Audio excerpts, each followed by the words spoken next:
How you doing, Barrett? All right, Rick, how are you? I'm good. So this is another One South Realty podcast. We're sitting down with Barrett Hardiman of the Luck Companies, or I guess Luckstone Companies. Luck Companies. And one of the reasons that we've brought Barrett here to talk today is because Barrett is running for School board in the 4th district of the city. Okay, so school board, 4th district.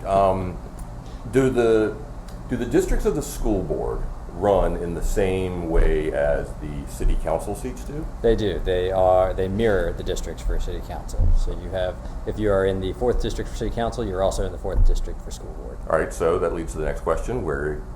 Tell us exactly where the 4th district boundaries lie and what schools would fall within that, or is that even part of the equation? Yeah, so the 4th district is south of the river. Okay. Starts at Forest Hill Park and kind of is bounded by Reedy Creek on the south side, down to Jank Road and captures Chippenham Hospital, then comes back up Powhite to Chippenham and runs all the way out to the far west end of the city, but all on the south side of the river. Okay, now you guys live in basically Westover Hills. We do. So this would be your own district, so to speak. That's right. Okay, so what schools fall inside of that district line? So we've got Westover Hills Elementary School, Okay. Fisher, Southampton, and then we've got Elkhart Thompson Middle School, Lucille Brown, and then Huguenot High School. Okay, great. So this is actually a lot of the, you're from Richmond for pretty much your whole life, correct? Yes. For Varina High School? That's right, went to Varina. So grew up kind of on the east side of town. I remember back in the day growing up in Bon Air, we had just, more or less moved out there, and I guess my parents bought a house in like 1973 or thereabouts. And it was kind of right on the heels of the annexation of that section of town by the city and all of the, I guess, kind of the issues that caused back in the day. Right. So that's basically the district almost exactly is where all that kind of occurred. Is that correct? That's exactly right. So our district was annexed by the city, and really it's not the not too distant past, one of the last annexations of the city. And there are a couple of books that are out there that if you read 5 Miles Away but a World Apart, it kind of details the difference between Freeman High School and Thomas Jefferson High School, and really those schools are so close together, but they're very different. And it talks about the annexation process and why that was done. There's another book called The Color of Their Skin, which also details the history of Richmond Public Schools and massive and passive resistance and how annexations actually occurred so that the city would become more white, so that it would change the numbers of the schools so that they could actually comply with some state rules that would allow some continued segregation in the schools. So there's a lot of history tied up in those annexations and a lot of things from those annexations that many residents of those neighborhoods still feel and are still angry about. Interesting. I mean, I know that Trinity High School, or more or less, was built right after the annexation, I think, when a lot of people had moved out of the city to get into the county, only to be dragged back into the city of Richmond. And so, there's, like I say, being the age that I am and growing up in that area, I've always heard a lot of the stories about it. Didn't live it like some of the other folks did, but there's absolutely still some scars that I think are out there from that whole event, I guess, I'll use the word air quotes around event. Yeah, then it's really interesting when you start looking at the number of private schools in the Richmond area. There are, I believe, just as many, if not more, private or parochial schools in the city as there are actually school facilities that are public schools. Interesting. So you have, with the number of private schools, the big private schools like Collegiate and Trinity and St. Christopher, St. Catherine's, Benedictine, but then all the smaller parochial schools too. There are a number of those that are sprinkled throughout the district as well. Right. Awesome. So there's a couple questions that you had kind of sent to me, I think, that were more or less driven, as a real estate agent, as One South Realty Group, obviously, we're, our association generally will back one of the candidates. Yep. And so some of these are some questions that I think the RAR has asked, more or less, some of the candidates and how they would feel, how they would respond to these. So one of the first questions is kind of your thoughts on when and why families move out of the city. I think one of the terms I've actually heard before is the middle school shuffle. That's right. What's your comments and thoughts on that question? And that's a lot of the folks that I've talked to have talked about middle school and the challenges that face middle schoolers in particular. And that has been the point where I think a lot of families make that decision. And when we were looking for a house in the city, and we chose to live in the city on purpose, and we wanted to send our daughter to public schools in the city, we had a lot of people tell us, the same kind of cliches as, well, what are you going to do when she goes to school? Or you're okay until you get to middle school. And I've actually talked to some people walking around and knocking on doors in our neighborhood who have children that are about the same age as our daughter. We have a daughter who just turned 4, so she's got a year before she starts kindergarten. And some folks who have said, we have a 3-year-old, we don't want to move, we can't afford private school, what are we going to do? But it seems to me that middle school is kind of that dividing line, where people make the decision, we're going to stay or we're going to go.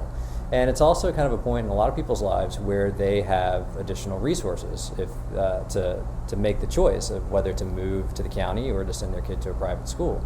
So that's where we see a lot of that choice happening. And the folks that I've talked to, middle school is just a hard age for everybody. It's not easy on kids. They are going through pretty significant changes hormonally, physically, and I had one very astute real estate agent actually say to me, it's the point where they're coming to terms with the ideas of being an adult. And if they're coming from a lower socioeconomic background, then there's some additional realities that they're facing that are very hard for them to deal with. And in a lot of cases, they're acting out and being disruptive, and it's for parents who do have the ability to choose to move, that's a point where they are starting to get concerned and see dangers, and I think unfortunately decide to leave the city rather than staying put and dealing with the additional opportunities that they could help the school system reach if they stuck around, and if they provided the school system with more resources to address those additional challenges that middle schoolers are facing. Now, when you say more resources, parents providing more resources, is that a participation? Is it monetary? What do you mean by more resources? I think it's both. So you have a situation in the city where there are a number of schools, particularly in the west end of the city, where the wealthier residents are continuing to send their kids to those schools. Their PTAs are very active, so the parents are contributing both their time and their financial resources to the PTAs, and those PTAs are able to help the schools purchase additional supplies, plan field trips for kids, and then you have other schools in the city that don't have, the parents are working 2 or 3 jobs just to get by, so they don't have the time, they don't have the resources. But I think if we could create some parity in those schools, so you've got the additional financial resources coming in, and you've got parents who are volunteering their time, and not just that, but showing their commitment. I heard some kids from, not from Huguenot High School, from George Wythe High School speak a couple of weeks ago, and what they said, one of the first questions that was asked of them is, do you believe that people in the city care about you? And every single one of them said no. And for me, that's just a tragedy. These kids should believe that the entire community is backing them. And I think if you saw fewer people moving out of the city and sticking around and working in the schools and volunteering their time, you might see a lifting of their spirits and a belief that the community has faith in them and believes in their abilities to succeed and is investing in their abilities to succeed. So I think that it's both a time and financial resource that we're losing when people either send their kids to private school and reinvest there, or move out to the county. And if you're sending your kids to private school, you are paying a school tax. You're just paying it to a private organization. Right. Okay. So the next one they said was how can schools help, or how schools can help close the gap in the region. I think you can take that in a lot of different directions when you say close the gap and region and the like, but what does that question mean to you, and then how would you respond? So specifically, I think there's a skills gap that exists in our workforce. So I've heard a number of times some folks from the Wealth Building Office in the city of Richmond say that there are approximately 35,000 jobs available in the city at any given time. There are also about 35,000 people who are unemployed in the city at any given time. And the problem is the skills that those folks have don't match the skills that are needed in the jobs. I can tell you from experience that my company is recruiting in the Midwest right now because we need people who have industrial automation skills, and we're not teaching that certainly not teaching it in Richmond colleges, but we're not even teaching it in a lot of the other colleges around the state. So we're having to go to the colleges that are training the automotive industry to recruit the people that we need to work here in Richmond. I met some other folks who told me that there's one gentleman who works for another mining company who said he just recruited 4 people from Missouri to move to Richmond as maintenance technicians. And he said, we're paying 6-figure salaries. We're also paying them to move here. He said, I would have recruited these folks from Richmond if the people in Richmond had the skills. So I think one big problem is, and this is not fully resting on the school system, we have the SOLs. We have to teach the SOLs because that's how we're scored by the state. But I do believe that there's an opportunity to look at models like what Nashville has done with the Academies model, which creates tracks within schools that a student can say, I want to get into, let's say, construction. Right. And at that high school, they will have just about every path that you can take in the construction industry. Everything from, if you want to be a carpenter, you can train to get the certifications that you need to become a carpenter. Or if you decide, I want to be an architect, you would go through the same school, but you would go on a path towards architecture. And everything changes. It's not just that you're taking classes in architecture. Your English class is focused on things that are having to do with construction and architecture. So you may be reading Shakespeare, but you read Shakespeare and then you focus a little bit on the Globe Theater and how they built all the things to actually make the theater work. So it's broader than just saying a technical school where you're getting specific training. It's really training you and immersing you in the industry that you want to participate in. And it's working in Nashville. We've actually had a lot of discussion around the city of people who are interested in that same program here in Richmond. And I really think that our corporate community is ready to invest and engage in the public school system to train the workers, train the kids, whether they want to go to college or not, to come back to Richmond and be ready for that workforce that's not just there today, but 5 and 10 years down the road. So this notion of skills gap, one of the things I don't follow the nouveau thought within the education industry that closely. We're as realtors, we're kind of focused on test scores. Sure. So we're more focused on, I guess, the results and not necessarily the process. And I think that it probably doesn't do it justice because I think it's really hard to make changes if you don't really understand the reasons why the results are what they are. But one of the things that you read about is, people coming out of college right now saddled with debt. Yep. And there's this inability now for you to make a good income without a college degree, but then it also comes with hundreds of $1,000s of debt, and it's delaying people being able really to enter the workforce or to really enter life, if you will. When when they hand you a piece of paper and a bill for $200,000, that makes life very difficult. And so there's this loss of the ability for someone to get a high school diploma and really be able to enter with the skills necessary to earn that living wage, right, if you will. And so kind of, I guess that's one of the thoughts behind this Nashville concept is how can we really begin to turn out higher levels of educational quality, if you will, without necessarily having to go to the 4-year degree route. Right, and I think, and that's exactly right, and I think a lot of the jobs that we're talking about here don't necessarily require a college degree, but they do require some pretty specific training. And one of the things that I would like to see, and have already started talking with a group in the city that's working on a number of different issues, is there are so many certifications that are out there, whether it's in computer coding, whether it's in welding, but every trade has not just one, but multiple certifications. And there needs to be a way that we can take those certifications and back them down through the school system. So really, the process will start in middle school, where you're really starting to train kids with some foundational things that will go across industries, whether they are choosing to go to college or not. And I don't think you necessarily have to have a college education to earn a good living and be successful in the workforce. And the other side of that is, I don't know that we're necessarily training our kids with good communication and people skills either. So I think that there's an element to some leadership training, some management training, and then working together across disciplines to educate children on how to work together in a group, how to bring a project together, and how to deliver it in a way that is going to make them successful later on in life. So we don't want to just train the next generation of welders. We want to train the next generation of supervisors and managers and entrepreneurs. So they're going to need a bunch of additional skills on top of sort of the industry specific or the technical career specific things that they may be getting now or that they're having to learn on the job. So one of the things you just referenced to was almost backing these degree or these certification programs into earlier and earlier places in sort of your educational process, if you will. Right. I mean, but how do I know in the 7th grade that I want to be an architect or a business person or what have you? I mean, I know when I was in 7th grade, I wanted to be a Major League Baseball player, right, astronaut, whatever it is, right? Those kind of things that are where your heroes live, right? I wanted to be an NBA star. There, exactly. I'm about a foot short, so.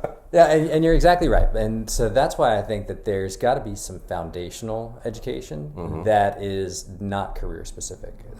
So when I've talked to folks who are engaged in the schools in Richmond, one big thing that they've said is, in elementary school, you want to start educating children just that it's valuable to do a hard day's work and bring home a paycheck and have a job.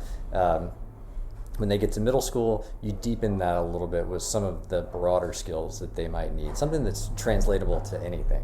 And one of those things that's emerging right now is coding. The new regional high school, that's the Code RBA, I think is a fantastic idea. And I've met with Chris Dovey over at Code Virginia to learn a little bit more about what he's doing and teaching teachers how to code. And he said it's really about learning a new language. Right. It's not about computer science. It is about understanding how the computers in your life work and how that applies to everything. So I think that's something, and I mean, my daughter's 4 years old and she already understands how to work my iPhone, how to work the TV. Technology is a part of children's lives now, and not understanding how it works is going to put them at a huge disadvantage moving into the future.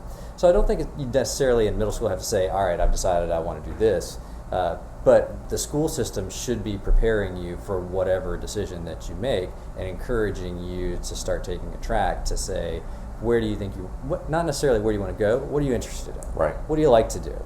I mean, I was always one of those kids who liked to take things apart and try to put them back together. So I thought maybe I could be an engineer. Turns out I'm really bad at math, so I'm not an engineer. Right. But that's the kind of stuff, maybe if I had pushed a little harder and worked a little bit harder in that math, I could have been. Right. So I think that's where we look in middle school to say, what are the foundational things that we can put in and start attaching kids to these different industries so that they can get to see what it's like, get in there and understand it a little better, which will help them make decisions in their life as they move forward. A lot of folks, at least when I was growing up, the kids did the same job that their parents did because that's what they knew. They saw that in action, and that was the experience. So how much better would it be if they could get out and see lots of different careers where they had mentors who would come in and they could spend a day with a realtor, or they could spend a day with a home builder, or they could spend a day with somebody who works at Dominion and really get to see how electrical engineering works. Right. So that's where I think, again, the corporate community can come in and provide some really valuable opportunities to our kids. So interesting you referenced the coding idea. On Monday, I take my 8-year-old to Williamsburg for coding camp. She loves the Minecraft game inside of, I really honestly don't know exactly what it is, but she basically gets to build stuff. And she'll, I'm like, hey, build this. And she'll go, okay. And she'll build an entire house or castle or world in this. And so, interesting that you should have referenced coding specifically. I'm taking my 8-year-old daughter to Williamsburg for coding camp for a week next week. Very exciting. So, yes. All right, so another question that as a real estate agent apparently I'm supposed to ask you is, so how do we engage the business community in schools? How do we create this sort of, I mean, you talked a little bit about spend a day with a realtor. I don't know that any kid would really want to do that. I'd want to do it. Yeah, exactly. Some days I don't want to do it. But yeah, I mean, how do we, expand? I think,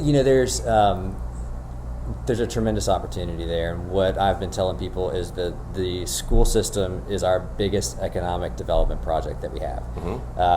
When the city was trying to recruit the football team to come here and practice, they came to the business community and said, here's this great economic development opportunity, this is how much money we need to get this going, will you be involved? When we were trying to recruit the UCI World Championship bike race to Richmond, they came to the business community and said, here's this great opportunity, this is how much money we need, will you participate and be involved? And to my knowledge, no one has really shown up at the doors of the businesses around Richmond and said, here's this great opportunity to train our kids to be successful and to give them an opportunity at a great life. Here's how much we need, will you be a part of this? And I truly believe that the businesses around the city are ready for that, and they're kind of waiting for it, and not receiving that, they're getting ready to go out on their own and promote some things to the school system. I know that the chamber is looking at this academy's approach. There are a couple of other CEO groups that are looking at the same thing. They're ready to help. They're kind of waiting to be asked. And I think and I hope that with my business background, I could help be part of that conduit to the business community to say, hey, we need your help, but we are going to build a business plan that you understand. We're going to speak your language and present it to you in a way that identifies your investment and your return and our expectations, but it's also going to identify the accountability that the school system is going to have to the community to produce an education for children that's really going to take our kids to the next level. So I think, one, you have to speak their language. You have to come into the corporate offices of Altria and Dominion and companies like Luck and CarMax and Capital One and say, here's and One South Realty Group. And One South Realty Group. Okay, of course. And say, here's how we're going to lay this out so that you can understand it. But we do need your help. Right. We can't do this without you. We need time. We need money. But in the end, the dividends that this is going to pay is going to be bigger than any other economic development opportunity. So, but that we didn't get to the condition of the school system in a week. Right. We didn't get there in a year. It's been generational, really. Yes. And so, that to assume that we can just all of a sudden fix that in a week, a year, 2 years, whatever it is, it really, quite frankly, in a tangible time frame, it's insanity to think that we can. Sure. And so whenever I get in a conversation like this, my thought is, it's like we never give anything a chance to season, right? And so even from a business perspective, right, the UCI championship or the Redskins or the Squirrels coming, staying, going, moving from ballpark to ballpark, it's measurable. Yeah. It's measurable over a time frame that is, what's the word I'm looking for? You can take that and you can put that in a spreadsheet and figure it out, and you could point to a return on it. Right. I don't know how you point to it. I'm not saying that I disagree with that statement, but I don't know how we can create something that's so long lasting that it's going to stay in place as a plan until it actually does bear fruit. Yeah, and I'm totally with you on that. And having been in government relations for a very long time, I've met with a number of people running for office for the first time who've told me that they're going to change the world in their first year in office. And I know that doesn't happen. I rarely tell them that that's not going to happen because I don't want to totally burst their bubble. Right. But I'm coming into this eyes wide open, knowing that if I get elected, I've got 4 years that I have to work, and I've also got to convince 8 other people on the school board to agree with the policies that I want to advance. I've got to bring along the superintendent, and then the city council and the mayor, whoever the new mayor is as well. So there's a lot of work to be done to build a coalition to bring people around the ideas that I have and that other people will add to. And my idea might not be the right one, but I'm coming to the table with these ideas with the understanding that it's going to be a long process. But I think too, in terms of specifically engaging the business community, that's why you really do have to put it in their terms. And I don't think any business development prospect, you come in and you say, all right, we're going to have this paid off next year. We expect the full return on this in a year. Most of the time, there's several years of payback. And I think that's why you can go to the business community and say, this may not even be done in 4 years. We want to start the process now. We want to keep pushing. We're going to keep adding the programs that we need to, and we're going to test it. And if it doesn't work, then we need to go back to the drawing board. But if we can hit these goals, if we can hit these metrics over time, then we hope that you'll continue to be long-term partners. So there's a bit more longevity and stability in corporate leadership versus political leadership, because people in politics have to reapply for their jobs every 2 to 4 years. And it's kind of like, I always kind of think of it as, when every time UVA gets a new football coach, the fans expect a championship the next year. And it's like, you got to give the folks on the coaching staff a few years to build. And that's kind of the same expectation in politics. Is we've put in this group of people. You said you're going to change the world, and why hasn't the world changed? It's been 6 months. What have you been doing? Exactly. So I think that there need to be realistic expectations, but I do think that there needs to be accountability and metrics. We got to set small goals, and if we can attain those goals in a shorter amount of time, then we start looking at the long-term goals and how we roll the system out. And I think there are models out there that have proven themselves, and we can mimic those models, but we do have to set up those short-term goals to make sure that we're hitting the mark and that we're not just going to end up throwing good money after bad and continuing to push. So we also, there's been a lot of stuff in the news lately about, the deferred maintenance, if you will, Sure. facilities deterioration. In some very specific schools, do we shut down schools, which always raises a ruckus. So I think there's a spreadsheet answer, there's a political answer, there's Sure. a commitment answer, there's a philosophical answer, that all these kind of things kind of come together. Talk a little bit about, what is the state of the Richmond City schools physically, Yeah. and what needs to be done? Obviously, there are a lot of issues around not just the schools, but facilities and capital assets for the entire city.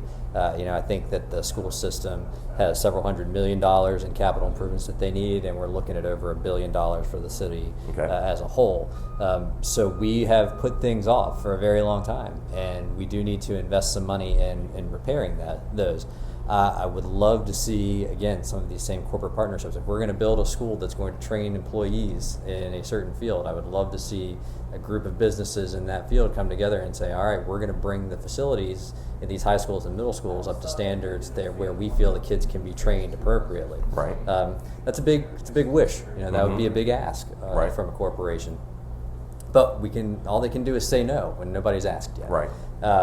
And I do think we need to take a look at all of our facilities and determine which ones are in the worst shape, which ones are under capacity, which ones are in growth areas, and we need to make some tough choices. Now, and I've told folks I'm not going to promise that I will or won't, vote to close schools or redistricts. But I think that we need to look at it in terms of student performance and teacher, as well as teacher retention. I mean, Right. you have to have teachers that are happy to be in the building that they're in, because that's going to affect their ability to teach the kids. Right. So I think we need to really focus on, are the kids in an environment where they can perform? Are the teachers in an environment where they can get that performance from their students? And if the answer is no, then we need to rework the program with that as our top priority. So we do have a lot of money to spend. We do have a lot of things we need to fix, but that's got to be a part of the equation as we're looking at this, is how do we measure and track student performance through our facilities decisions. Okay. So I know they just rebuilt Huguenot High School. Is there any returns early in on what's has that moved the needle in any direction? I mean, once again, we get back to this thing where we talk about, hey, what have you done for me lately? Like 6 months in, has it changed the world yet? But I mean, what are the early results there? Do you know? I don't know. I don't know if that's changed the performance at Huguenot High School. I know that it's made some of the folks in the other high schools a little bit jealous. Right. I heard a teacher from George Wythe said that she went over to the old Huguenot High School and stole some of not stole, but they took what was not being used and what was going to be thrown away and took it to George Wythe because they were short on supplies. So, you can ask, was it the right thing to do to build this beautiful new high school in one district at the expense of others who needed significant maintenance? And I don't know. I don't know what the calculus was in that decision. Right. It's nice to have a big, beautiful new high school in our district. And my wife and I were talking about that for when our daughter gets to high school, and I said, yeah, but that high school is going to be almost 20 years old by the time she gets Which there. will still make it one of the newer ones in the city of Richmond. That's right. So I think, we need to, and I don't know that any metrics were built into that. I don't know if they were tracking student performance in that and saying, all right, here's where our kids were before the high school was built. Now let's figure out what's changed since we've put them in this new facility. Okay. I think it would be great if we were tracking that, if there's a way to go back and look at that historically to determine, are these kids performing better now that they're in a better environment? Right. But it certainly is something that, again, every kid in the Richmond public school system deserves to go to a high school like Huguenot. Can we afford to build more of those? Probably not. Right. But we can do something, and we got to figure out what that is. So, once again, looking from the outside in, not that the 6 o'clock news is the barometer of all the conditions in the world, but I think back to Doug Wilder basically kicking the school board out of City Hall, and all this sort of it seems to me to be completely unnecessary infighting amongst people that should be driving us in a consistent direction. Yeah. So, I mean, how do you get city council aligned with the school board, aligned with the mayoral office? I mean, it just feels like, again, we spend so much time barking at each other when really important issues are kind of going unserviced. Yeah, and I think you sit back and you're watching all this happen and going, where are the adults in the room? Right. And I think there are some very good folks that work in city government. And I think a lot of times their voices aren't heard because you're only hearing the ones that are causing the trouble. But there needs to be a lot more collaboration happening between school board, city council, and the mayor and the superintendent of schools. And we are going to have a lot of new leadership coming into the city this year. I really feel like kind of a new generation of leadership coming into the city, and a lot of folks who lack some of that political baggage that was attached to city leadership in the past. And I think that's a really good thing. I think that there is a vision for the future, and I think it is necessary for all of the political bodies in the city to work together to find a shared vision, not just for schools, but for the cities. I think that the school board needs to work with city council to understand how the schools fit into the overall picture. And I think that there needs to be better communication from the schools as to what the needs are and what realistically we can do to get buy-in from city council and the mayor on how to spend the money wisely and how to get the right programs enacted. And everyone that I've talked to who is running for office now, I believe understands that, and I believe is coming to the table with a renewed sense of collaboration.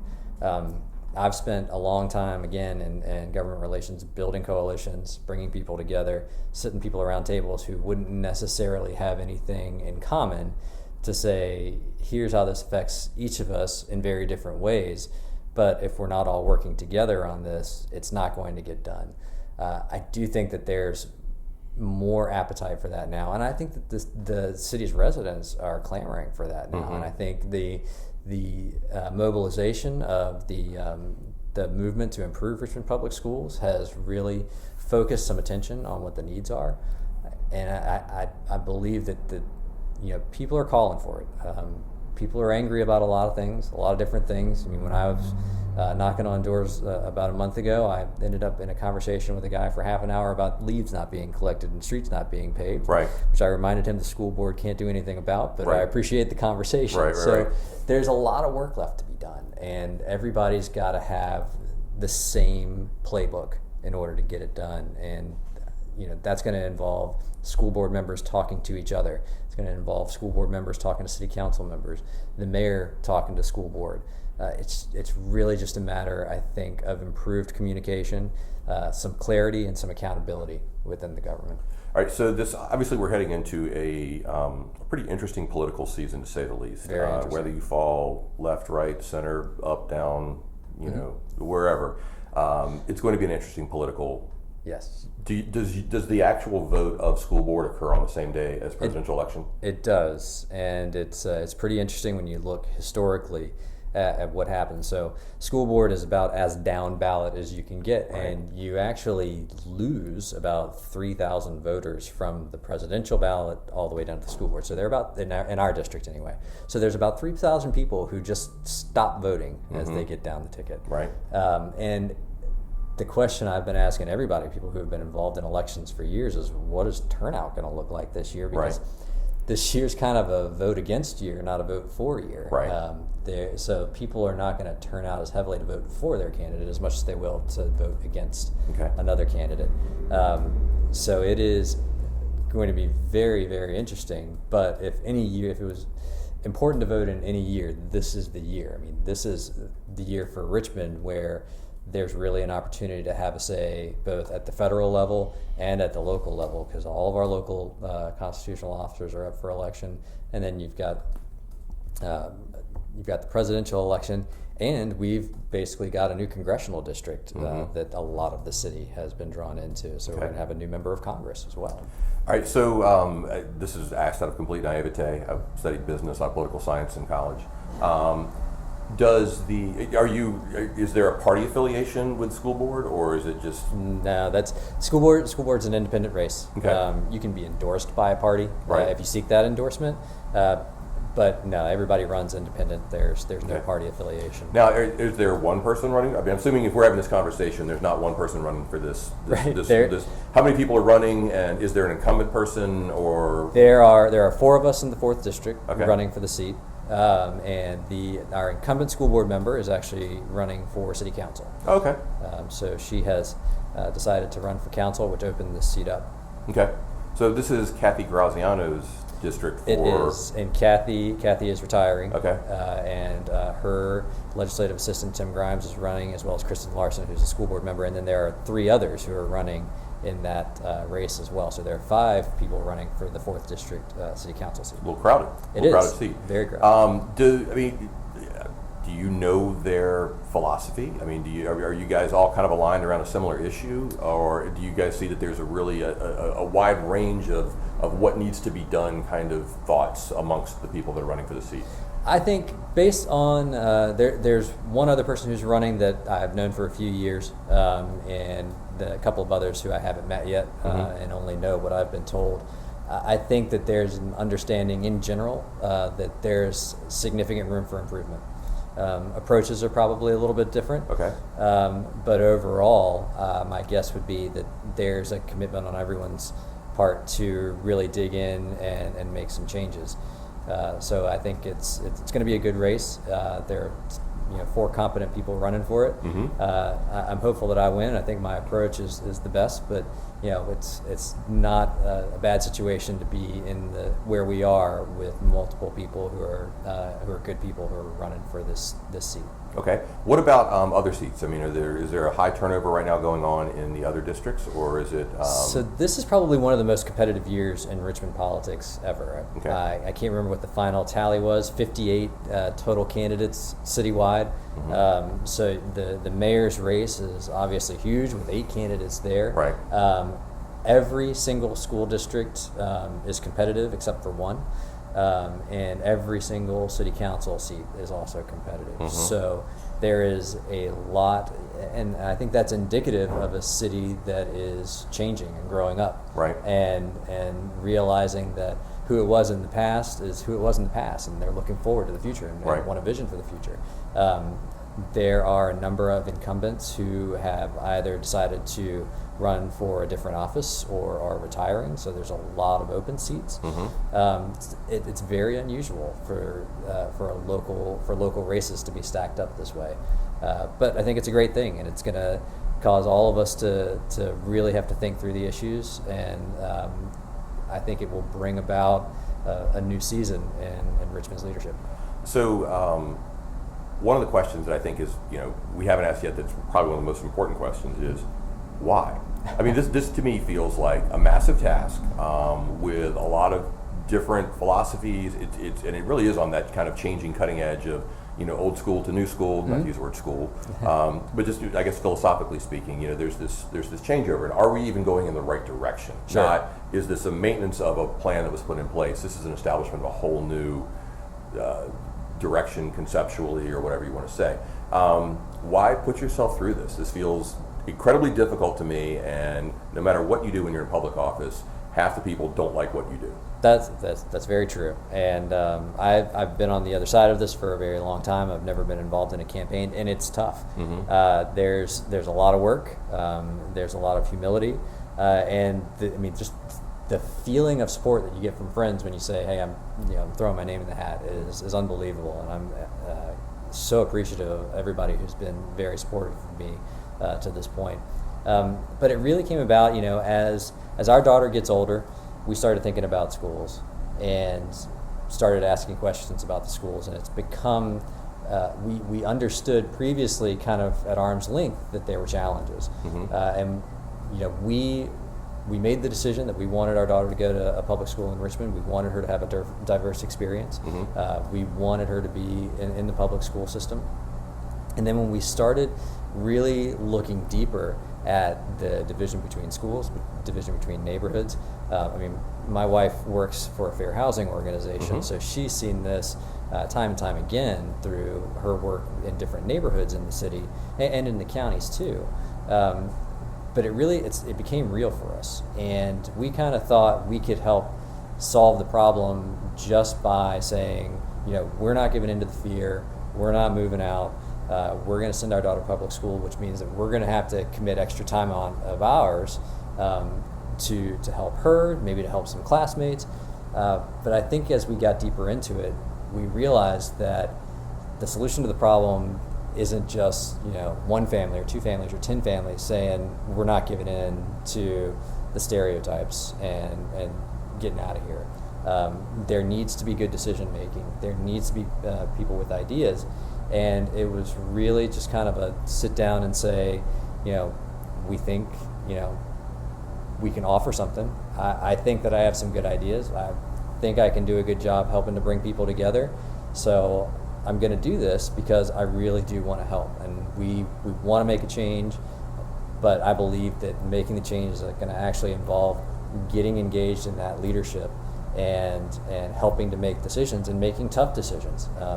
That's one thing that at work that we task ourselves really hard with, is not just making the tough decisions, but having the tough conversations too. Mm-hmm. Don't just let something slide. If there's something going on, you have to talk about it, and that is what's not happening. And I think that that's what we need in our leaders in Richmond. So that's why I did it. And it's hard. I had a friend tell me. He said, I could take you out and hit you with a 2x4. It'd be about the same feeling. Right, exactly. And I said, no thanks. I'll do this one anyway. But it's hard.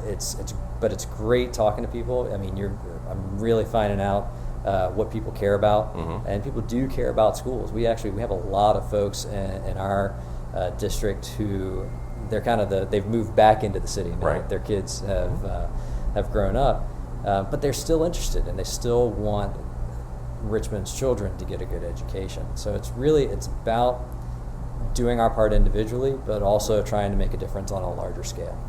So there's, from a real estate perspective, obviously. So we've talked a lot about school districts, mm-hmm. but I think at the end of the day, one of the greatest impactful things is values of homes that are in the best school districts. Absolutely. There's no doubt that I guess the city of Richmond to some extent can buck the trend that the counties do. The counties, there's absolutely an incredible correlation between the perceived quality of the education and mm-hmm. the value of the housing that lives in that district. And if you ever want to see, a knockdown, drag-out fight, go watch a redistricting conversation. Yeah. It's kind of painful to watch, really. But as it relates back into the city, there are some of the highest home values within the Richmond overall metro area, within the city of Richmond itself, yep. both on a per foot basis as well, just kind of in the aggregate. And those don't necessarily correlate to the better school districts, right? There is some correlation, but it's sure. not nearly as strong. But I would say too that if there is one solution that would absolutely send values skyrocketing in the city of Richmond, it is if there was an indifference between what is the perceived value of the best schools in the county and the perceived value of the schools in the city. Oh yeah, and we saw it too when we were buying a house. We're One South clients. And of course, proud of it. Uh-huh. So when you look, and I think when you talk about the $800,000 plus houses, that right. kind of property. Obviously, there are prestigious streets in Richmond mm-hmm. where property value is always going to be very high. Seminary Correct. Avenue mm-hmm. in the north side is one of them. Monument Avenue, Grove Avenue, mm-hmm. and those values are always going to be very high. Over in Windsor Farms, the same thing. But then when you get down to the level of kind of middle income housing, mm-hmm. so you're looking at a 2,000 square foot house that's right. not on one of these prestigious streets, and when we were looking for houses, we saw it. You could look at a school district, you could draw a line around a school district, and you could say there's going to be either a $100,000 premium yep. or 1,000 square foot hit on this house to buy in this school district over this school district. Mm-hmm. So, and I think a couple of things happening there is there are perceived differences in the schools, and the school system has tried to mitigate that by saying we have open enrollment, you can apply to send your kid to whatever school that you want to, but there's still that devaluation that's happening, and then people are moving out of the city once they have children or once they get to that middle school point, so they're moving out at a time when they're going from their starter home to the next home, right? And then the people who are moving into those homes are looking for starter homes, so right. you're seeing a compression in home values because you're never those houses in those markets are never seen as the next home, the house you mm-hmm. move into once you have kids. Right. Even though many of them, some of the renovations that are going on around the city with some of the historic homes are absolutely unbelievable. I agree. And it's just the values of those places should be going through the roof, but they're not, and it's because of which school district you're in. And I can draw a line on a map for you and tell you where the house is going to be, significantly more expensive than on the other side, just because of which school district you're in. Well, I am not allowed to draw lines on maps. That would get me in a lot of trouble. It's school district lines. Absolutely, regardless. The word line and map in real estate. I understand. From a realtor perspective. Believe me, I understand. Yeah, so we try not to use those things. All right, we'll wind it down here in a second. One of the things that we like to ask anybody that's been willing to sit down with us is, and I'm going to surprise you with this question a little bit. But it is, you're mayor for a day. So you actually, you win your school board seat, and then something weird happens, and next thing you know, you're mayor for the day, and you get to sit down at City Hall. No repercussions, no nothing. And I would like to say, we've already talked about schools. What's the next issue in your mind that, schools aside, mayor for a day, you get you get control. King for a day. What do you do? Well, I think our next mayor has a lot of work inside the house to do. There is, I think the culture in City Hall needs to improve, and I think that is gonna, that the culture starts from the top. The leader is responsible for the culture of their organization, and there's a lot of work that needs to be done inspiring people who work in City Hall, and a lot of work that needs to be done streamlining the work that gets done. When you talk to the business community and you're talking about doing a project, they say, don't do it in the city of Richmond because working with the city is impossible.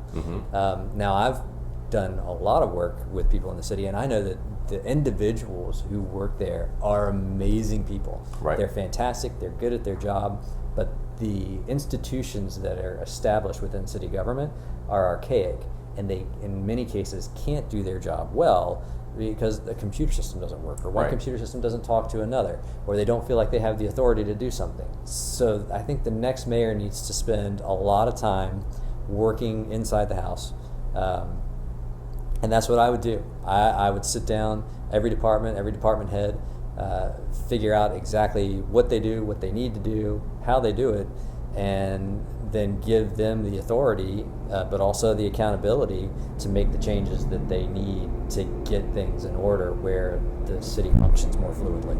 Okay. All right, so final question, or I guess kind of I'll throw it out there. Is there anything that I haven't asked you that you wanted to answer? I don't think so. This has been a great talk, and I really appreciate the opportunity to chat with you. Okay.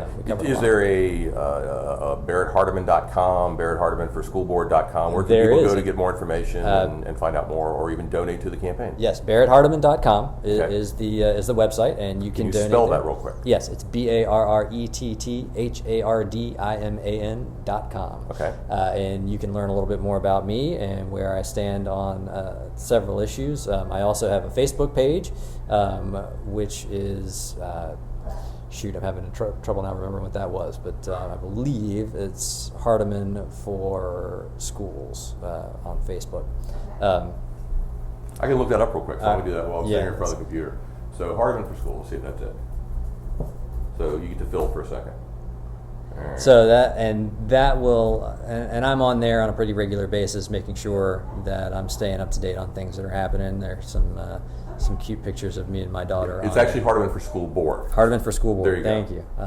No problem. It just pops up on my Facebook when I open it up, so I have trouble remembering that one. But BarrettHardiman.com. You can go learn a little bit more about me. You can interact with me. You can get to the Facebook page. You can get to my Twitter account.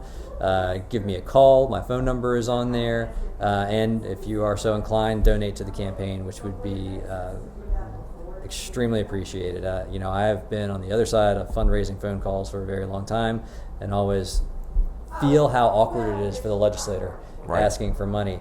Now being on the other side of it, campaigns are expensive. There's a lot of stuff to get done, and I am eternally grateful to everyone who has made a contribution and want to do a very good job for the folks who are committed to helping me get to this position. Do you have any endorsements thus far that you would like to share with us? Not yet. Working on those. Okay, cool. Does anybody have endorsements yet, or is it? I don't know. Okay. I think some of the folks who are incumbents probably have endorsements already. Right. But No one within your district has been endorsed by an official group necessarily yet, or? I don't. Well, actually, I know that the Richmond Association of Realtors has endorsed in the city council races, and will be endorsing in the school board races. I believe the interviews are in August, and will probably endorse sometime in September on school board races. Great. Barrett, I can't say how thankful I am that you were willing to come in and subject yourself to this. Well, it was great. We're learning the interview game too, but having fun Yeah. with it. And it's just kind of neat to hear different people's take on what's going on in Richmond and why. And I'll just add that, we've known you for a long time. I think you'd make a phenomenal addition in any capacity to city government. I think it needs to be filled with more people that are, just some new ideas, right? I think we've had enough opportunities to do what we should have done already.